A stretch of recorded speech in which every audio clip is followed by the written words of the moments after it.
बातमी 100% कन्फर्म आहे. भेट झाली आहे. साधारण 15 ते 20 मिनिटं ती भेट झाली होती. आपण जर या आधीचा देवेंद्र फडणवीस यांचा इतिहास पाहिलेला आहे. काही महत्त्वाच्या घडामोडी घटना घडलेल्या आहेत. त्याच्या पार्श्वभूमी त्याच्या आधी मध्यरात्री, रात्रीच्या दरम्यान मुख्यमंत्र्यांच्या अनेकांसोबत बैठका झालेल्या आहेत.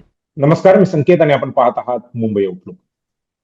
गेल्या 2-4 दिवसांपासून राज्यामध्ये वेगवेगळ्या प्रकारच्या चर्चा सुरू आहेत. तर त्या चर्चांमध्ये एक राजकीय चर्चा आहे की उद्धव ठाकरे आणि राज्याचे मुख्यमंत्री देवेंद्र फडणवीस यांची भेट झाली आहे आणि ही भेट कशासाठी झाली आहे, का झाली आहे, त्याच्या मागचे कारण काय आहेत या संदर्भामध्ये चर्चा सुरू होती. परंतु शिवसेनेकडून म्हणजे उद्धव ठाकरे ज्या शिवसेनेचे प्रमुख आहेत त्या शिवसेनेकडून अद्यापही त्याचं खंडन केलेलं नाहीये. शिवसेनेचे नेते आणि खासदार संजय राऊत यांना जेव्हा या विषयावरती प्रश्न विचारण्यात आला त्यावेळी त्यांनी असं सांगितलं की त्या दोन नेत्यांची भेट झाली आहे की नाही हे दोन नेतेच सांगतील. म्हणजे त्यांनी पूर्णपणे नकार दिला नाही किंवा त्याचं खंडन केलं नाही की ही भेट झालेलीच नाहीये. दुसऱ्या बाजूला देवेंद्र फडणवीस यांनी मात्र या गोष्टीचं खंडन केलं. त्यांनी म्हटलं की अशी कुठलीही भेट जी आहे ती झालेली नाहीये. परंतु या भेटीची चर्चा ज्यांच्याकडून सुरू झाली त्या प्रबुद्ध भारतचे वृत्त संपादक जित रत्न सर आपल्यासोबत आहेत. सर, मुंबई आउटलुक मध्ये तुमचं स्वागत आहे. सगळ्यात अगोदर तर आम्हाला हे सांगा की ह्या पूर्ण भेटी मागचं कोणत्या आधारावरती तुम्ही ही बातमी ब्रेक केली किंवा कोणत्या आधारावरती तुमचं असं म्हणणं आहे? खरं म्हणजे 21 तारखेला 22 तारखेच्या रात्री ही भेट झाली होती. मध्यरात्री 2-3च्या दरम्यान मुख्यमंत्र्यांचं जे सरकारी निवासस्थान आहे वर्षा बंगला मुंबईतलं, तिथे ही भेट झाली होती. आणि भेट झाल्याच्या दुसऱ्या दिवशी म्हणजे 23 एप्रिलच्या साधारण दुपारी 12-1च्या दरम्यान आम्ही ही बातमी आमच्या सोर्सेस थ्रू ब्रेक केली होती. बातमी 100% कन्फर्म आहे. भेट झाली आहे. साधारण 15 ते 20 मिनिटं ती भेट झाली होती. आणि आपल्याला कल्पना असेल की ज्यावेळेस मुख्यमंत्र्यांचं जे शासकीय निवासस्थान असतं तिथे कुठलीही भेट राजकीय असू दे किंवा कुठल्याही व्यक्तींना जर भेट घ्यायची असेल तर त्याचा एक प्रोटोकॉल असतो. प्रोटोकॉल असा असतो की जी कोणी व्यक्ती भेटायला येत आहे त्यांच्यासोबत किती लोक आहेत, कुठल्या व्हेकलने येणार आहेत, व्हेकल नंबर रजिस्ट्रेशन असावा लागतो पोलिसांच्या त्या सगळ्या प्रोसेसमध्ये. आणि गेटवर ती सगळी प्रोसेस होऊन मग पुन्हा पुढची जी काही मीटिंगची जी प्रोसेस आहे ती होत असते. म्हणजे याच्यामध्ये प्लॅन्स झालेल्या मीटिंग किंवा अनप्लॅन मीटिंग ज्या ऐन वेळेस ठरतात त्या सुद्धा इन्क्लूड असतात. त्याच्यामुळे आम्ही आमच्या बातमीवर ठाम होतो आणि आम्ही तेच सातत्यानं म्हणत होतो की ही भेट झालेली आहे. आपण जर या आधीचा देवेंद्र फडणवीस यांचा इतिहास पाहिलेला आहे तर जेव्हा जेव्हा राज्यामध्ये काही राजकीय घडामोडी होत असतात किंवा पडद्यामागून अनेक गोष्टी ज्या होत असतात ज्या सर्वसामान्य लोकांना समजत नाही, तर ज्या काही महत्वाच्या घडामोडी घटना घडलेल्या आहेत त्याच्या पार्श्वभूमी त्याच्या आधी मध्यरात्री, रात्रीच्या दरम्यान मुख्यमंत्र्यांच्या अनेकांसोबत बैठका झालेल्या आहेत. याचा खुलासा खुद्द त्यांच्या पत्नी अमृता फडणवीस यांनी केला होता की ज्यावेळेस शिवसेनेमध्ये फूट पडली होती, फूट पडण्याच्या आधी देवेंद्र फडणवीस हुडी घालून कसं एकनाथ शिंदेना भेटत होते. हो, याच्याही अनेक किस्से आपण ऐकलेत, वाचलेत. आणि नंतर देवेंद्र फडणवीस यांनी सुद्धा त्याचा खुलासा केलेला आहे. त्याच्यामुळे संजय राऊतांचं जे वक्तव्य होतं ते आमची जी बातमी होती त्याला दुजोरा देणार होतं. त्यामध्ये त्यांनी एक गोष्ट पुन्हा नमूद केली होती की या भेटीची माहिती माझ्याकडे असली तरी मी ती तुम्हाला का देऊ, म्हणजे पत्रकारांना उद्देशून ते म्हणत होते. आणि मग शेवटी ही इतकी गुप्त आणि इंटरनल भेट होती. ती ब्रेक झाल्यानंतर सगळ्या चर्चा सुरू झाल्या माध्यमांमध्ये. आणि स्वाभाविकच आहे फडणवीसांना ती अपेक्षित नव्हतं. ती बातमी फुटल्यानंतर त्यांची जी काही प्रतिक्रिया आलेली आहे ती आपण बघितली आहे. बरं. नाही, परंतु कसं आहे की आता शिवसेनेने म्हणजे उद्धव ठाकरे ज्या शिवसेनेचे नेते आहेत तर त्यांच्याकडून जरी खंडन करण्यात आलेलं नसलं तरी देवेंद्र फडणवीस यांनी खंडन केले आणि त्यांनी पुढे जाऊन असंही म्हटलंय की आम्ही मानहानीचा देखील दावा करू. तर त्या मानहानीचा दावा अद्याप तरी केलेला नाहीये. परंतु एवढा मोठा म्हणजे राज्याचा मुख्यमंत्री आपल्यावरती असा मानहानीचा दावा करेल तर प्रबुद्ध भारतचा जो एक एक इमेज जे आहे म्हणजे बाबासाहेब आंबेडकरांनी त्याची स्थापना केलेली तर असं वाटत नाही की त्याला तडा जाईल किंवा अशा काही गोष्टी होतील? अजिबात नाही, अजिबात. कारण त्याच्या विश्वासार्हतेचा प्रश्न आहे ना शेवटी. Absolutely, absolutely. त्याला अजिबात तडा जाणारा नाहीये. शेवटी आम्ही बाबासाहेबांची लिगसी पुढे घेऊन जातोय. आणि मी तर उत्सुक आहे फडणवीस किंवा महाराष्ट्र गव्हर्नमेंट काय नोटीस आम्हाला देते. त्यांनी नोटिसीची भाषा केली होती की आम्ही अशा हँडल्सवर ज्यांनी ही बातमी दिली त्यांना नोटीस पाठवू. आम्ही वाट बघतोय त्यांनी आम्हाला नोटीस द्यावी.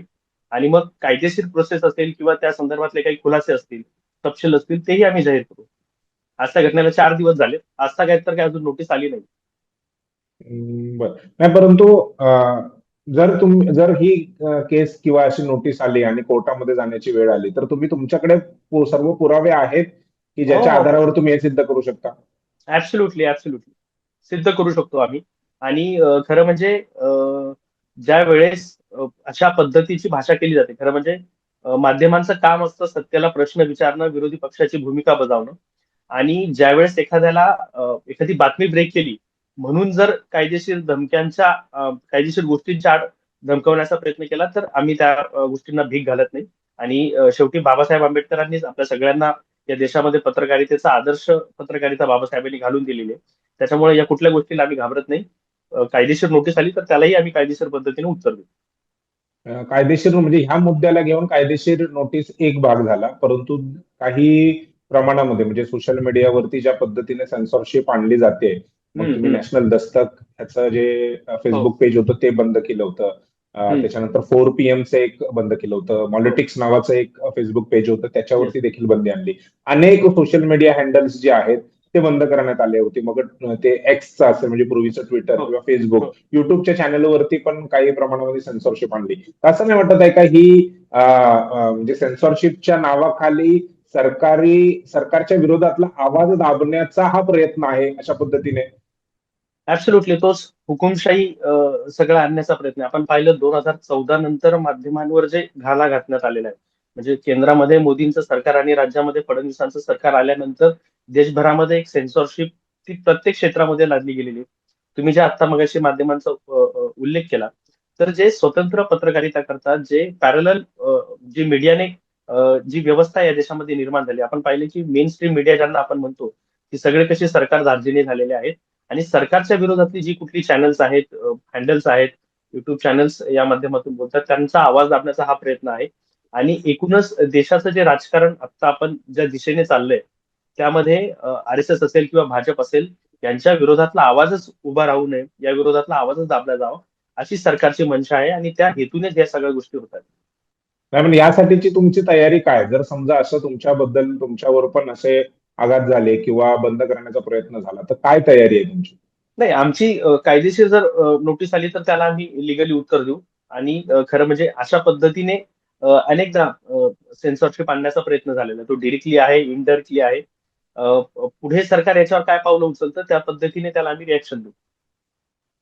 बरं, पण तुम्ही तुमच्या मतावरती ठाम आहात की ही भेट झालेली आहे आणि त्या संदर्भातले सर्व पुरावे तुमच्याकडे आहेत. आता तुम्ही वाट बघताय की नोटीस कधी मिळते आणि त्याच्यानंतर मग तुम्ही त्याला उत्तर द्याल. येस येस, अं, त्याला जोडून अजून एक मुद्दा मी पुन्हा मुंबई आउटलुक मध्ये खुलासा करतो एका गोष्टीचा. हं, काल आम्ही पुन्हा एक बातमी ब्रेक केली. ती हं, बातमी अशी आहे की येत्या आठवड्यामध्ये, म्हणजे या येणाऱ्या आठवड्यामध्ये, उद्धव ठाकरे शिवसेना आणि राष्ट्रवादी शरद पवार गटाचे अनेक खासदार हे फुटणार आहेत. त्याची डेट साधारण मेच्या 3-4 तारखेनंतर कदाचित ऑपरेशन लोटस जे आहे ते महाराष्ट्रामध्ये पार पडणार आहे. आपल्याला कल्पना असेल की आम आदमी पक्षाचे 7 खासदार कशा पद्धतीने फुटले. एकीकडे देशभरामध्ये बंगालच्या निवडणुका असं सगळं चालू असताना ज्या पद्धतीने घातला गेलेला आहे घात, त्या पद्धतीने सुद्धा आता महाराष्ट्रातले खासदार अनेक त्या संदर्भातले टार्गेटवर आहेत.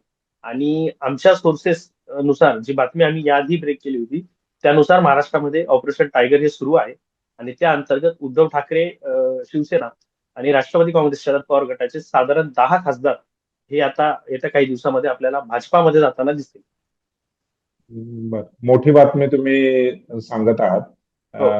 ह्यालाच घेऊन आणखीन एक प्रश्न आहे की राज्यामध्ये सध्या विधान परिषदेच्या निवडणुकांच्या संदर्भामध्ये चर्चा हो. सुरू आहे. हो. महाविकास आघाडीकडे एकच जागा आहे आणि ती जागा उद्धव ठाकरे यांनी लढवावी असं महाविकास आघाडीच्या पक्षांचं आणि त्यांच्या नेत्यांचं म्हणणं आहे. हम्म. शिवसेनेचं म्हणजे त्यांच्या शिवसेनेचं असं म्हणणं आहे की आम्ही 2 जागा लढवणार आहोत. ते एक जागा ऑलरेडी आहे, दुसरी जागा लढवण्यासाठी किंवा ती मिळवण्यासाठी ही हम्म. वेळ झाली आहे असं म्हणता येईल. त्याच्यामध्ये दोन संभावना आहेत. एक खरं म्हणजे महाविकास आघाडीची एकच जागा येतील, म्हणजे जर उद्धव ठाकरे उमेदवार असले तर काँग्रेस त्यांना समर्थन देईल, अन्यथा काँग्रेस त्यामध्ये वेगळी भूमिका घेणार. बरोबर. अशा वेळेस जर उभाटा सेनेकडून दुसरा उमेदवार आणण्याचा प्रयत्न झाला तर काँग्रेस यामधून पूर्णपणे बाहेर पडेल. आणि ज्या पद्धतीने संख्याबळ काँग्रेसकडे आहे, तर ते मला नाही वाटत त्यांचाही स्वतंत्र उमेदवार निवडून येईल. परंतु काँग्रेसची जी आताची भूमिका आहे की आता राज्यसभेच्या निवडणुकीच्या वेळेसही शरद पवारांना त्यांनी समर्थन दिलं आणि आता पुन्हा त्यांना उद्धव ठाकरेंना समर्थन देण्याची वेळ येणार आहे.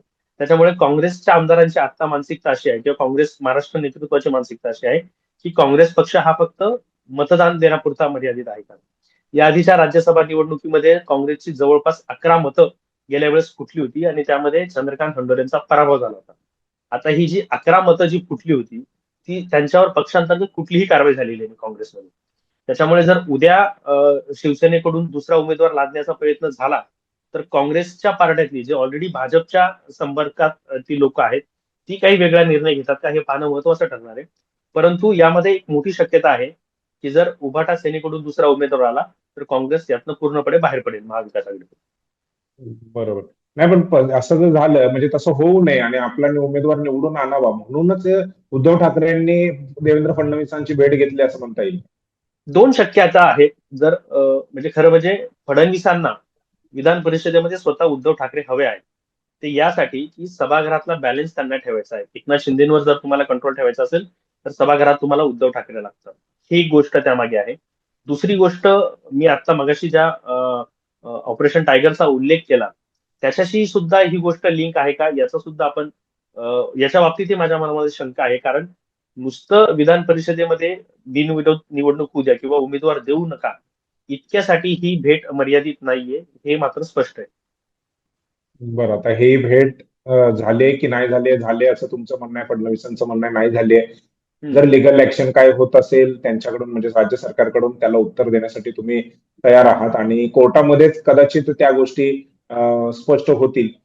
परंतु राज्यामध्ये जे काही राजकारण सुरू आहे त्यावरती आपल्या सर्वांचीच नजर आहे आणि तुम्ही त्या राजकारणामध्ये अगदी खोलात जाऊन वेगवेगळे जे मुद्दे आहेत ते बाहेर काढण्याचा प्रयत्न करत आहात.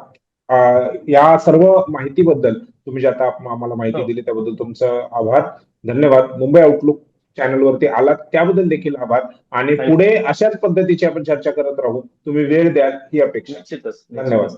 थँक्यू.